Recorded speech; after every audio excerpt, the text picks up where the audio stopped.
A'udzubillahi samil alim minasyaitonir rajim. Bismillahirrahmanirrahim. Assalamualaikum warahmatullahi wabarakatuh. Innal hamdalillah nahmaduhu wa nasta'inu wa nastaghfiruh wa na'udzubillahi min syururi anfusina wa min sayyiati a'malina. May yahdihillahu fala mudhillalah wa may yudlil fala hadiyalah. Asyhadu an la ilaha illallah wahdahu la syarikalah wa asyhadu anna Muhammadan abduhu wa rasuluh. Allahumma shalli wa sallim wa barik ala hadzal nabiyil karim wa ala alihi wa sahbihi ajmain. Bapak-bapak pengurus Masjid Al-Fatah Minas yang saya hormati, alim ulama, tokoh masyarakat yang hadir di kajian ini melalui live streaming. Semoga kita semua senantiasa dirahmati oleh Allah. Bersyukur kita kepada Allah dengan mengucapkan alhamdulillahirabbil alamin.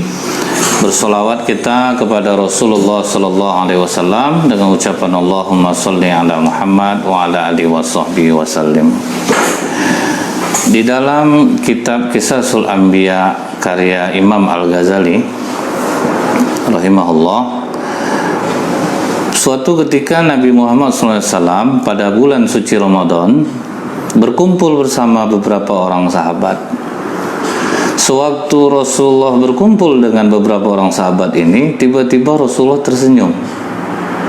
Dan ini menimbulkan kepenasaran dari sahabat, apa yang membuat Rasulullah SAW tersenyum. Maka sahabat bertanya kepada Rasulullah, "Ya Rasulullah, apa yang membuat engkau tersenyum?" Kata Rasulullah, "Diperlihatkan kepadaku hari akhir." Jadi Rasulullah tersenyum nih, Rasulullah dilihatkan oleh Allah hari kiamat, ketika seluruh manusia dikumpulkan di padang mahsyar. Aku melihat ada seorang nabi yang membawa pedang dan tidak mempunyai pengikut satupun. Ini juga menjadi pelajaran bagi para pendakwah, bahwa kita ini mengajak orang kepada kebaikan, jangan sampai terlalu berharap orang untuk ikut dengan apa yang kita katakan. Ternyata seorang nabi pun ada yang tidak punya pengikut sama sekali. Siapa nabi? Nama nabi itu adalah Sam'un Al-Ghazi. Jadi ini nabi yang tidak punya pengikut. Di hari akhirat dia hanya sendirian. Kemudian Rasulullah SAW menjelaskan bahwa Sam'un Al-Ghazi ini berasal dari Bani Israel yang diutus di tanah Romawi. Jadi dia berdakwah tanpa ada yang mau mengikutinya. Nah, kelebihan dari Sam'un Al-Ghazi ini, dia berjuang di jalan Allah walaupun sendirian, beramar ma'ruf bernahi mungkar. Jadi kerjanya itu hari-hari boleh dibilang dia mendakwahi orang, mengajak orang kepada kebaikan, kemudian memerangi orang yang melawan akan Allah, melawan orang-orang yang menentang Allah. Jadi misalnya nih, dia berdakwah, orang tidak mau ikut, kemudian dia diperangi oleh orang itu, nah dia baru berperang. Jadi perang dalam agama Islam ini rata-rata adalah perang untuk membela diri, bukan untuk menguasai atau menjajah orang. Dalam riwayat ini disebutkan Nabi Sam'un Al-Ghazi alaihissalam ini seorang yang memiliki rambut yang sangat panjang. Jadi kalau dia berdiri, rambutnya itu sampai di kakinya. Dan dia diberikan mukjizat oleh Allah hampir sama dengan mukjizat yang diberikan kepada Nabi Daud. Dia bisa membentuk besi, kemudian dia bisa menghancurkan tembok, dan dia memiliki kekuatan yang besar dikaruniakan oleh Allah. Jadi untuk modal dakwahnya Allah kasih ini tenaga untuk kau berdakwahlah engkau, inilah mukjizat kau, bisa meremukkan besi. Tapi itulah, padahal sudah sehebat itu mukjizatnya, tetap tidak mau ada orang ikut. Sekarang aja, zaman sekarang aja, asal orang punya dia kekuatan, mungkin masih ada pengaruhnya orang mau ikut sama dia walaupun dia miskin. punya dia kekuatan, bisa dia membackup. Pokoknya kalian jangan takut, aku yang menghadang. Ini contohnya nih, Khalifah Umar bin Khattab. Umar bin Khattab pada masa Rasulullah, kenapa dia digerai Al-Faruq, sang pembeda? Karena dengan masuk Islamnya Umar, berbeda langsung dakwah Islam terang-terangan. Kenapa? Umar memiliki kekuatan. Nah, alhamdulillahnya di zaman Rasulullah kekuatan ini masih dipandang. Tapi pada masa Nabi Sam'un al-Ghazi, orang tidak ada mandang kuat-kuat sendirilah kau. Yang mereka butuhkan adalah uang dan harta. Itu yang bisa membuat mereka ikut. Sementara Sam'un al-Ghazi alaihissalam miskin. Dan ini yang harus kita ingat, jangan mengukur kebenaran itu dari materi yang dimiliki orang. Nah, di sini inilah kita melihat kalau orang kaya yang ngomong, salah pun omongannya orang pasti dengar. Kalau dia yang ngomong betul aja semuanya, tak ada orang miskin ngomong, enggak kan didengarkan orang. Karena orang memandangnya harta benda. Nah, ini yang harus kita robah lah. Jangan mengukur sebuah kebenaran itu melalui materi yang dimiliki orang. Qarun kenapa mubahalah dengan Nabi Musa alaihissalam? Karena dia menganggap dia mulia karena hartanya. Aku lebih mulia dari kaum Musa. Aku kaya, aku miskin. Nah, jadi ini yang harus kita robah. Jangan memandang kebenaran melalui harta benda, tetapi melalui apa yang memang benar yang disampaikan itu. Udah segini kekuatan yang diberikan Allah kepada Nabi Sam'un al-Ghazi, namun tidak ada orang yang mau mengikutnya. Padahal dia bisa melunakkan besi, merobohkan tembok, tapi tidak ada yang mau ikut. Nah, dia juga memiliki senjata yang terbuat dari rahang onta. Jadi aneh nih pedangnya nih. Mungkin bisa juga jadi acuan nih kalau mau buat pedang, cobalah dari rahang onta nih. Karena Sam'un al-Ghazi dia pedangnya itu dari rahang onta, bukan pedang jatuhnya, itu pisau lah. Nah, ini pedangnya ini diberi nama Liha Jamal. Nah, itu nama pedang Sam'un al-Ghazi, terbuat dari rahang onta. Tetapi dengan rahang onta ini sudah ribuan orang yang dia bunuh. Senjata tidak panjang, pendek dari rahang onta, tapi banyak sudah membunuh orang-orang kafir yang berusaha untuk membunuh Sam'un al-Ghazi. Dalam riwayat ini juga tidak ada satupun musuh yang mampu dengan adu fight tinju berlawan dengan Sam'un al-Ghazi, belum ada yang menang. Satu pun orang tidak ada yang melawannya. Nah, dia ini juga memiliki sebuah amalan besar, berpuasa di siang hari, dan dia diberikan Allah karunia itu tidak merasakan lapar dan haus. Nah, jadi pokoknya dia fokus saja. Aku pokoknya fokus di jalan Allah ini. Dan artinya apa? Makan dan minum ini bisa membuat kita tidak fokus. Apa yang dimakan raga akan mempengaruhi jiwa. Jadi kalau baik yang kita makan, bisa baiklah jiwa kita. Tapi kalau buruk yang kita makan, akan berpengaruh kepada jiwa kita. Contohnya nih, Rasulullah berbuka dengan kurma, kita dengan risoles, godok, salah lauk, tentu naik asam lambung dibuatnya. Berpengaruh enggak ke jiwa kita? Pengaruh. Ngantuk yang jelas. Makanya sering tarawih itu kita sering ngantuk. Jumlah rakaat sholat tarawih sama witir 11, nguap 2-3. Jadi lebih banyak jumlah nguap daripada jumlah rakaat sholat. Ngaji pun kita ngantuk jadinya. Tapi anehnya apa? Coba kita di bulan Ramadan ini di siang hari kita bisa fokus jadinya. Mau tidak beramal, toh kita nggak makan juga nih, kita nggak akan minum juga nih. Makanya banyak orang yang bisa membaca Al-Quran itu dia jadi tidak mengantuk justru pada siang hari. Nah, nih, cuman ini ada cara supaya tidak ngantuk baca Quran itu. Pernah ada sahabat bertanya kepada Rasulullah, ya Rasulullah, kalau Abu Bakar baca Quran itu jarang terdengar suaranya, tapi Umar lain ya Rasulullah. Kalau Umar baca Al-Quran itu terang suaranya keluar. Dipanggil oleh Rasulullah Abu Bakar, kenapa kau membaca Al-Quran dengan suara lirih Abu Bakar? Dijawab oleh Abu Bakar Siddiq radhiyallahu an, karena Allah itu tidak tuli ya Rasulullah. Betul juga. Dipanggil Umar, kenapa kau Umar membaca Al-Quran itu keras suaramu? Untuk mengusir setan dan menghilangkan kantuk, ya Rasulullah. Jadi kalau untuk menghilangkan kantuk, keluarkan suara ketika membaca Al-Quran. Tapi jangan dekat orang sholat kita baca. Kalau dekat orang sholat, pelankan suara kita. Ini kadang orang sedang sholat sunat, kita sibuk baca Al-Quran kuat-kuat, bertukar ayat yang dibaca orang itu jadinya. Jadi harus ngerti juga kita tuh, jangan ganggu orang. Nah kemudian kembali lagi nih kita. Jadi Sam'un ini ingat, berpuasa di siang hari, di malam hari hanya sedikit tidur, banyak beribadah kepada Allah. Jadi fokus dia. Nah, salah satu yang membuat orang bisa cerdas itu ya ketika dia banyak rajin berpuasa, dia fokus. Dulu ingat ketika tentara-tentara disuruh mengepung suatu tempat, supaya mereka fokus, mereka puasa. Jadi nggak ada yang mikir makan. Pokoknya tetap di tempat itu berjaga. Setelah itu Sam'un ini dia membuat khawatir raja.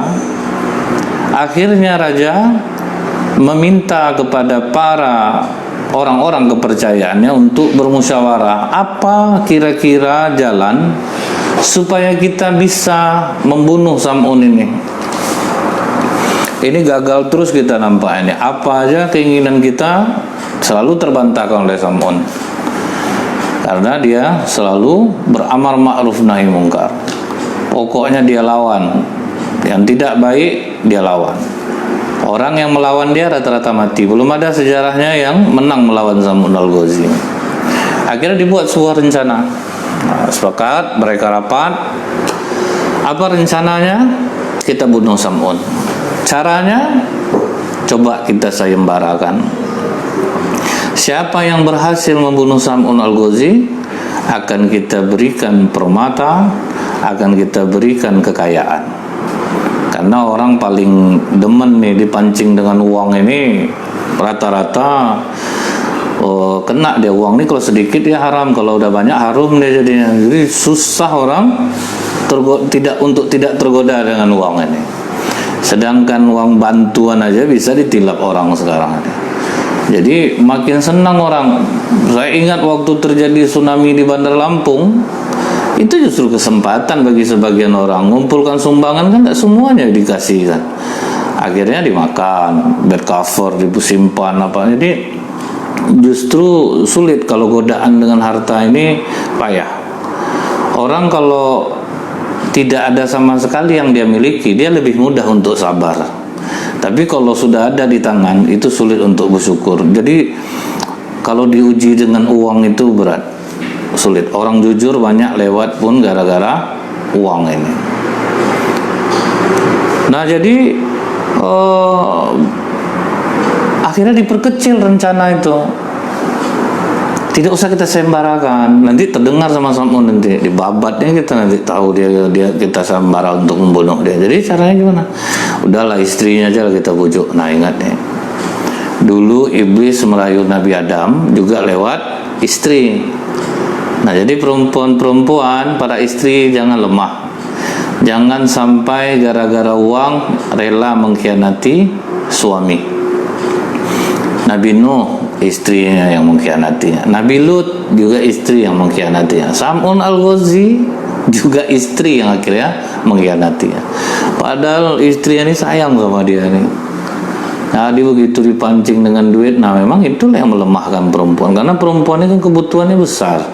Kalau kami laki-laki ini sekaya apapun, kami dompet kami sebiji, kami nggak ada dompet pesta, dompet pergi wirid ini, dompet satu aja cukup. Kadang sampai robek udah jatuh baru berganti. Kalau perempuan, apa yang dipakainya harus matching dengan tas yang dipakai itu, makanya banyak pengeluarannya jadinya. Jadi begitu dipancing dengan uang itu agak lebih mudah jadinya. Nah ini yang kurang kuat imannya. Kalau yang kuat imannya macam ibu-ibu yang mendengarkan sekarang ini, ibu-ibu pengajian, udah jelas nih betah dengar pengajian, siang-siang mengantuk nih, insya Allah tidak akan bersifat seperti ini. Malah kadang dia pula yang siap untuk mencari, membantu perekonomian suaminya. Nah kemudian dipanggil istrinya. kami ada tugas untuk kau nih. Kau cukup mencari kelemahan suamimu aja, akan kami berikan kau kekayaan. Permata, pakaian yang indah, pokoknya kaya kau. Apa yang kau mau tuh kami kasih. Gak usah kau membunuh, kau tinggal mencari kelemahannya aja. Oh, semangat langsung istrinya. Cuman itu kerjanya selama ini miskin. Ikut Sam'un aku, gak berduit aku dibuatnya. Dia kerja berperang aja, betul-betul pas-pas makan aja dapat tiap hari. Ini cuman mencari kelemahan suami, dapat uang. Akhirnya setuju dia. Diberikan dia oleh pihak kerajaan tali. Tetapi malam pertama itu dia tertidur. Karena apa? Capek nunggu Sam'un beribadah. Akhirnya dia tertidur. Lihat amalan Sam'un tadi, berjuang di jalan Allah, berpuasa di siang hari, beribadah di malam hari, sedikit tidurnya. Jadi malam pertama itu gagal. Kemudian dia besoknya datang ke raja. Wahai raja, semalam aku tertidur, ngantuk betul aku. Aku nunggu dia terlalu lama betul ibadahnya. Kata raja, oh enggak apa-apa, masih ada kok. Nih malam ini coba lagi lah. Nah, jadi kalau memang untuk keburukan ini agak sabar kalau orang-orang buruk sih. Pokoknya asal jalan tujuannya, biarlah sabar-sabar lah kita. Kemudian pas Sam'un tertidur pada malam yang kedua, diikat oleh istrinya dengan kuat. Tangannya, kakinya diikat dengan kuat. Begitu Sam'un bangun, dilihatnya posisi tangannya terikat, kakinya terikat, istrinya ada di sampingnya. Istrinya ketakutan melihat dia bangun itu. Siapa yang mengikatku ini? Kata istrinya, aku Sam'un. Kenapa kau mengikat aku? Ini hanya prank. Nah, kan ini ya. Jadi prank itu udah lama tuh. Cuman enggak prank bahasanya pada saat itu. Aku hanya nguji kok. Sejauh mana kekuatan kau itu Sam'un? Aku cuma nguji.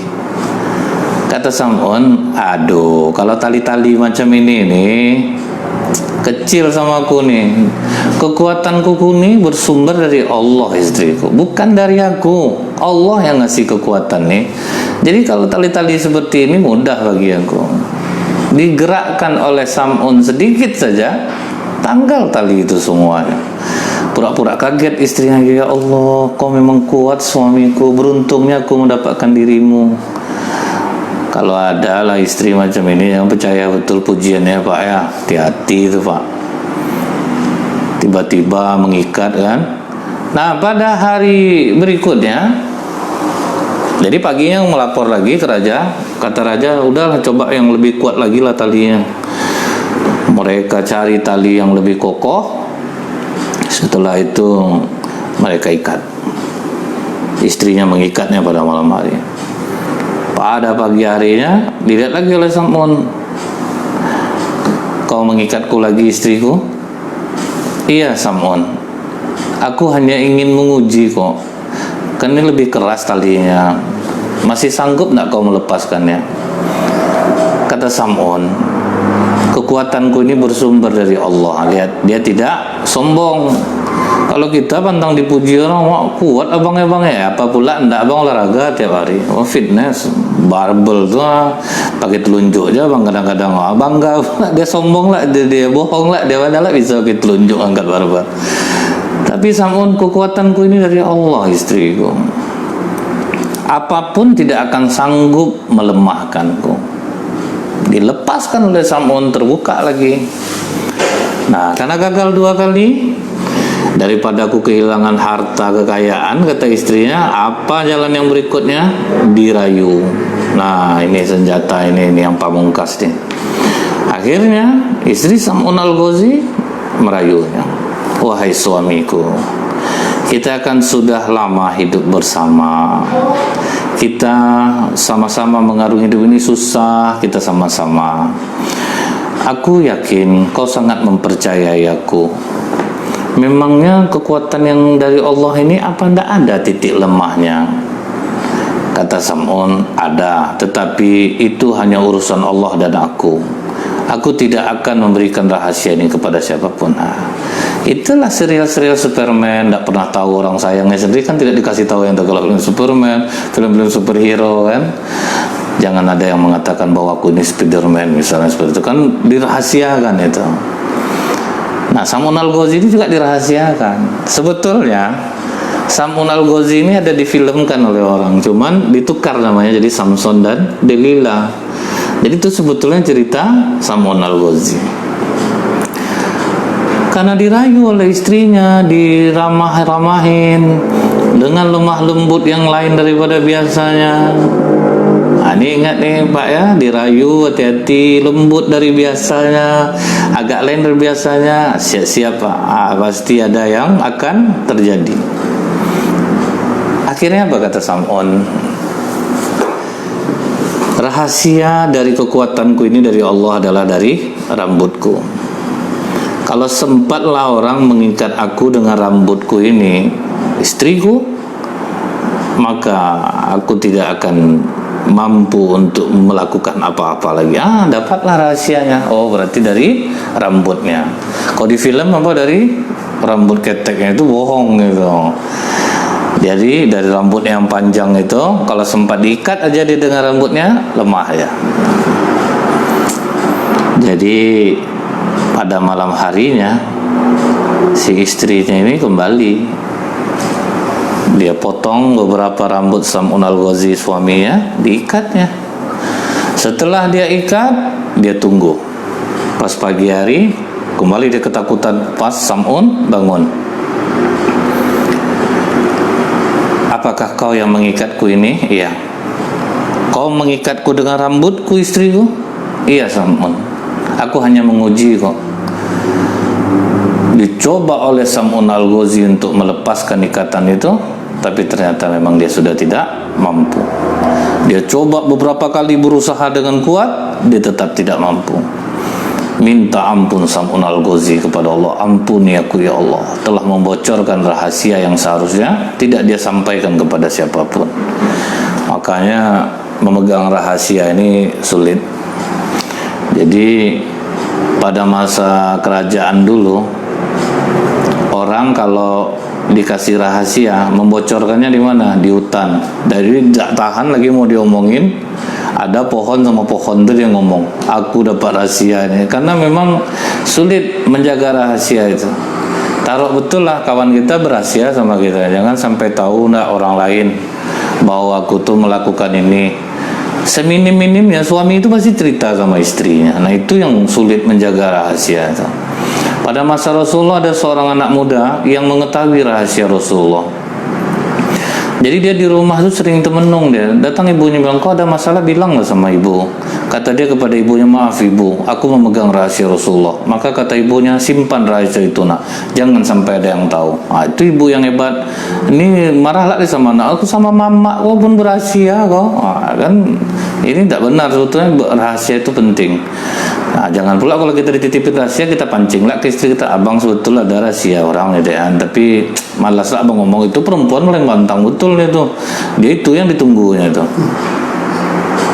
Kemudian Nabi Sam'un al-Ghazi ini dibawa ke kerajaan, jadi dijemput oleh udah dia dalam keadaan lemah, istrinya datang ke kerajaan. Sampai di kerajaan, raja dan para tentaranya datang, ditarik Sam'un, diikat di tengah-tengah tiang istana. Diikat dia di sana, dia terus minta ampun kepada Allah. Ampuni aku ya Allah, ampuni aku ya Allah, ampun. Terus minta ampun kepada Allah. Apa yang dilakukan orang kafir kepadanya? Mereka tidak membunuh Sam'un, karena Sam'un ini sudah banyak membunuh orang-orang kafir. Mereka akhirnya menyiksanya, jadi tidak dimatikan. Dipotong telinganya, dicongkel matanya, dipotong tangannya, dipotong kakinya. Dia tidak ada perkataan lain selain dia minta ampun kepada Allah. Ampuni aku ya Allah, ampuni aku. Tidak dipedulikannya, siksa-siksa lah dia. Yang penting Allah mengampuni dosaku. Kemudian malaikat Jibril diutus Allah untuk datang memberi pertolongan kepada Sam'un al-Ghazi. Terdengar oleh Sam'un bisikan dari Jibril, wahai Sam'un, apa yang kau kehendaki saat ini kepada Allah? Kemudian apa kata Sam'un? Ya Allah, ampuni aku, berikanlah kekuatan kepadaku hingga aku mampu menggerakkan tiang ini. Dengan izin Allah, Allah kembalikan kekuatan Sam'un yang sudah potong tangan kakinya, dia bisa menggerakkan sedikit badannya, maka robohlah istana itu. Jadi siapapun yang ada di sana, termasuk istrinya, mati semuanya. Belum menikmati harta, akhirnya mati celaka, mengkhianati suaminya sendiri. Semua raja dan seluruh pasukan yang ada di saat itu semua mati terhimpit oleh bangunan istana itu. Dan Allah kembalikan lagi mata Sam'un, telinganya, tangannya, kakinya, karena dia betul-betul telah meminta ampun kepada Allah. Dan dia juga melakukan dosa itu baru sekali itu aja dia melakukan dosa, dan lebih banyak amal kebaikannya di sisi Allah. Makanya Allah kembalikan kembali kekuatannya, seluruh yang sudah terpotong dikembalikan oleh Allah.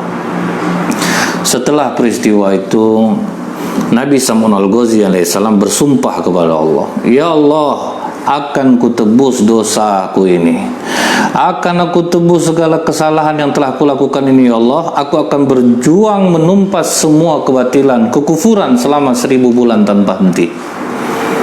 Nah, inilah sejarah Lailatul Qadar itu.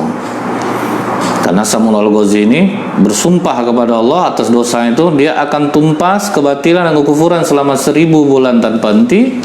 Aku akan sibukkan diriku beribadah di malam hari, aku perbanyak untuk berpuasa di siang hari, dan dia akan berjuang terus selama 1000 bulan tanpa henti. Pokoknya tiap hari dia berjuang, dicari terus yang menyebabkan kebatilan. Lihat amalan 1000 bulan Sam'un itu apa? Dia beribadah di malam hari, berpuasa di siang hari, berjuang 1000 bulan tanpa henti untuk menebus kesalahannya. Apa kata para sahabat mendengar kisah Rasulullah ini? Ya Rasulullah, bagaimana kami akan menandingi amalan Sam'un al-Ghazi ini? Sebanyak itu ibadahnya, sementara kami tidak sekuat dia, ya Rasulullah. Kami lemah. Oh, alangkah beruntungnya Sam'un mendapatkan tempat yang terbaik. Dia bisa beramal, dia bisa berjuang, kekuatannya dikembalikan. Waduh, iri betul kami, ya Rasulullah. Nah, ini iri yang baik. Jadi kita tuh iri boleh. Iri sama orang yang punya harta, rajin dia bersedekah. Iri dengan orang yang berilmu, yang mengajarkan ilmunya.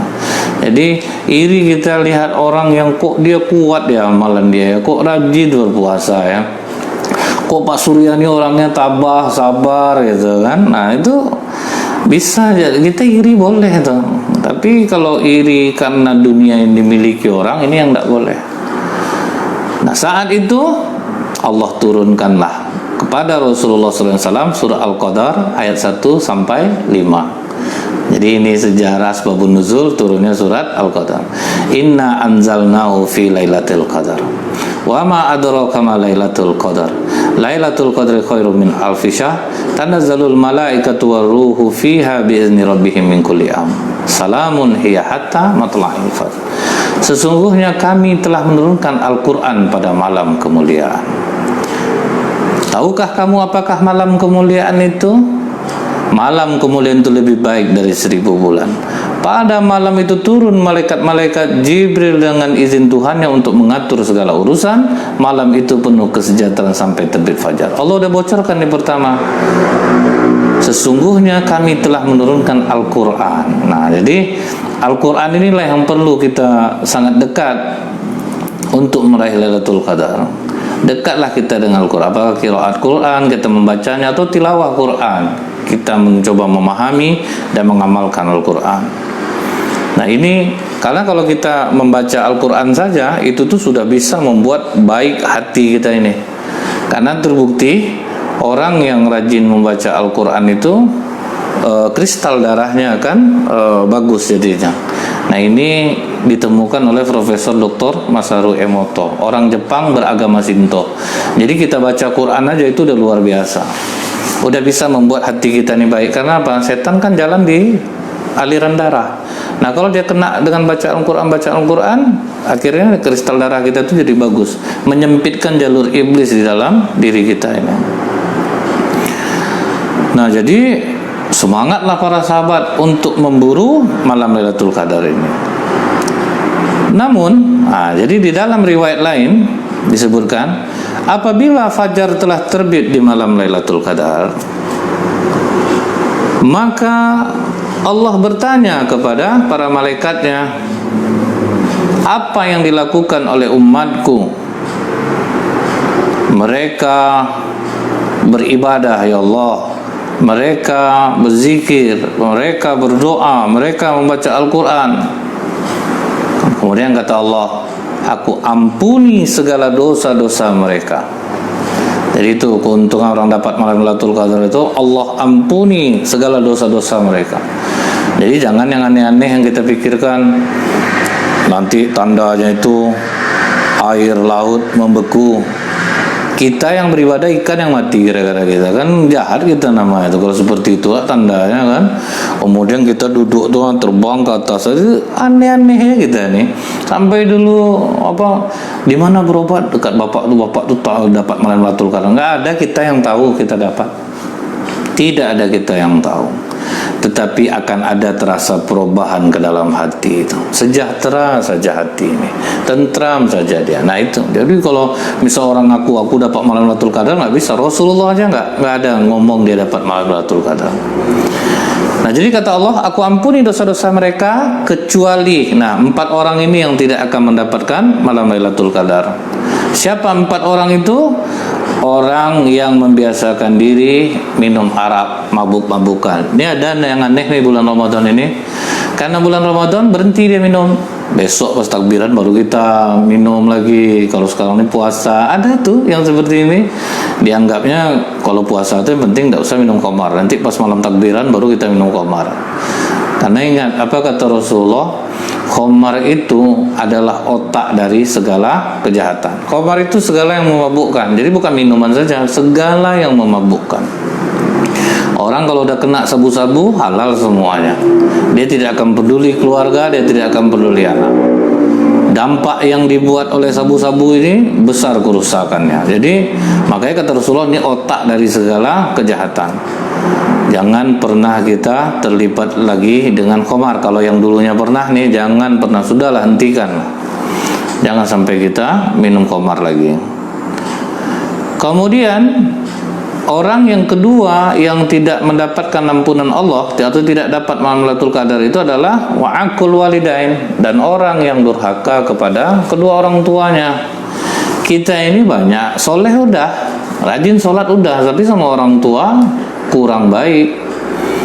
Nah, kadang lebih dia muliakan istrinya daripada orang tuanya. Ingat kisah Alqamah, susah matinya, bingung Bilal jadinya, bertanya kepada Rasulullah, ya Rasulullah, kok aneh Alqamah ini sholat rajin, kenapa lidahnya tidak bisa mengucapkan kalimat la ilaha illallah?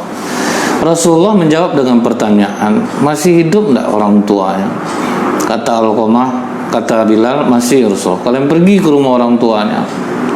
Pergilah sahabat ke rumah orang tua Alqamah. Sampai di rumah orang tuanya, ibu Alqamah dalam keadaan nazah, dalam keadaan sakratul maut. Kami diutus Rasulullah kemari untuk bertanya kepada ibu, ada enggak salah Alqamah sama ibu yang boleh ibu maafkan? Ibunya berbohong dengan mengatakan tidak. Alqamah itu anak baik. Kalian kan tahu dia rajin beribadah, sedekah. Dia tidak ada durhaka kepada. Wah, senang hati Bilal, berarti ini tidak ada sangkut paut dengan ibunya. Maka Bilal dan para sahabat datang lagi ke tempat Alqamah, mengatakan, Alqamah, ucapkan la ilaha illallah. Namun tetap keluh lidahnya, tidak mampu mengucapkan kalimat la ilaha illallah. Akhirnya Rasulullah langsung datang ke rumah ibu Alqamah. Ibu, coba ingat, ada enggak kesalahan Alqamah yang tidak ibu maafkan? Tidak ada ya Rasulullah. Alqamah itu anak baik, tidak mungkin dia ada salah sama aku, tidak mungkin. Oh, kalau begitu baiklah ibu. Bilal, ya Rasulullah, kumpulkan kayu bakar, kita bakar Alqamah. Kasihan, ruhnya tidak bisa keluar dari tubuh. Mendengar anaknya mau dibakar, runtuhlah perasaan si ibu ini. Kemudian dia katakan, ya Rasulullah, jangan bakar Alqamah. Aku jujur memang ada kesalahan alqamah ini yang masih terselip di hati aku yang belum aku maafkan. Apa itu ibu? Semenjak dia menikah, dia lebih memuliakan istrinya daripada aku. Nah ini ingat, jangan sampai gara-gara memuliakan istri, sayang sama istri, dikesampingkan ibunya, disampingkan orang tuanya. Setaat apapun kita ibadah, tidak ridho perasaan orang tua, sulit hidup kita jadi. Bisa jadi saat ini kenapa rezeki kita sulit, kenapa kita ini susah untuk keluar dari masalah. Takutnya ada dosa kita pada orang tua yang orang tua belum bisa memaafkannya, tetapi dia simpan di hati. Nah yang ketiga, orang yang tidak mendapatkan malam Lailatul Qadar adalah orang yang memutus hubungan silaturahmi. Ini terutama adik-beradik yang sering putus silaturahmi gara-gara masalah pembagian harta. Ini yang sering putus silaturahmi. Kemudian yang keempat, orang yang bertengkar dan belum berdamai dalam jangka waktu 3 hari. Nah ini 4 orang yang tidak akan mendapatkan malam Lailatul Qadar. Kemudian di dalam hadis riwayat Imam Bukhari, Rasulullah SAW bersabda, ini carilah di 10 hari terakhir. Jadi malam Lailatul Qadar itu kata Rasulullah, carilah di 10 hari terakhir. Jika tidak mampu, jangan sampai terluput 7 hari sisanya. Ini kan sudah dikasih Rasulullah nih bocorannya nih, untuk mendapatkan malam Lailatul Qadar. Usahakan di 10 hari terakhir. Jika tidak mampu, jangan sampai luput yang 7 hari sisanya. Ini hadis riwayat Bukhari juz 4 halaman 221 dan hadis Muslim nomor 1165. Nah, kemudian dalam riwayat lain mengenai asbabun nuzul surah Al-Qadar ini, itu terdapat dalam tafsir Ibnu Katsir pada juz 8 halaman 443. Jadi diriwayatkan Rasulullah SAW menceritakan 4 orang Bani Israel yang taat beribadah selama 80 tahun tanpa cacat, tanpa celah, tanpa aib, tanpa dosa. Berapa hebatnya itu? 4 orang yang diceritakan Rasulullah itu Ayub, Zakaria, Hizkil bin Ajus, dan Yusa bin Nun. Ini 4 orang Bani Israel yang pernah beribadah 80 tahun tanpa aib, tanpa celah, tanpa dosa, tanpa maksiat. 80 tahun dia beribadah. Para sahabat mengagumi cerita Rasulullah ini. Kemudian datanglah malaikat Jibril, "Wahai Rasulullah, umatmu kagum dengan ibadah selama 80 tahun yang dilakukan ahli ibadah Bani Israel. Dia tidak pernah berbuat maksiat sekejap mata pun. Tetapi ya Rasulullah, Allah turunkan yang jauh lebih baik daripada ibadahnya orang Israel itu." Nah, malaikat Jibril membacakan surat Al-Qadar. Maka kata malaikat Jibril, itu lebih utama daripada yang dikagumi oleh umatmu. Jadi umat Rasulullah ini, dia tidak perlu ibadah 80 tahun tanpa cacat, tanpa aib, tanpa celah. Dapat aja dia Lailatul Qadar, itu lebih baik daripada yang 80 tahun itu. Tapi janganlah kalau udah merasa dapat, enggak perlu ibadah lagi, udah dapat yang 80 tahun, dah ngapa juga lagi. Ini enggak boleh juga.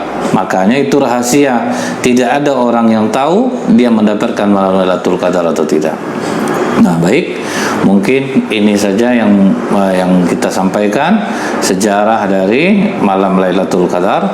Mudah-mudahan ini bermanfaat, termotivasi kita dan terhindar dari 4 orang yang tidak mendapatkan kemuliaan malam Lailatul Qadar tadi. Nah juga ini pesan untuk para jamaah Masjid Al-Fatah dan SDSM. Mudah-mudahan Allah selalu menjaga kesehatan kita. Kemudian usahakan kita bisa istirahat dengan teratur, makan tepat waktu. Kalau makan ini tidak sanksi saya nih, pasti tepat waktu. Yang kadang udah ditunggu dulu sebelum makan, apalagi belum puasa nih. Kemudian sediakan waktu untuk olahraga. Nah kalau saya payah nyakap ini nih, karena kalau olahraga nih Pak Jonel nih yang kuatnya olahraga nih, lari kuat dia nih. Kemudian jaga kebersihan dengan cara mencuci tangan. Tapi ingat Pak, jangan sering cuci tangan, lupa lah Pak cuci kaki. Kemudian gunakan masker. Usahakan jangan masker medis yang dipakai, masker kain pun cukup. Kemudian hindari tempat keramaian. Tapi itulah susah juga nih menghindari tempat keramaian ini. Kadang kita mesti ke pasar juga nih. Nah, caranya lagi apa? Selalu minta perlindungan kepada Allah. Seperti zikir pagi sore itu, Pak. Bismillahirrahmanirrahim la yadurru ma'asmi syai'un fil ardi wala fis sama'. Dengan menyebut nama Allah tidak akan ada yang membahayakan di langit dan di bumi.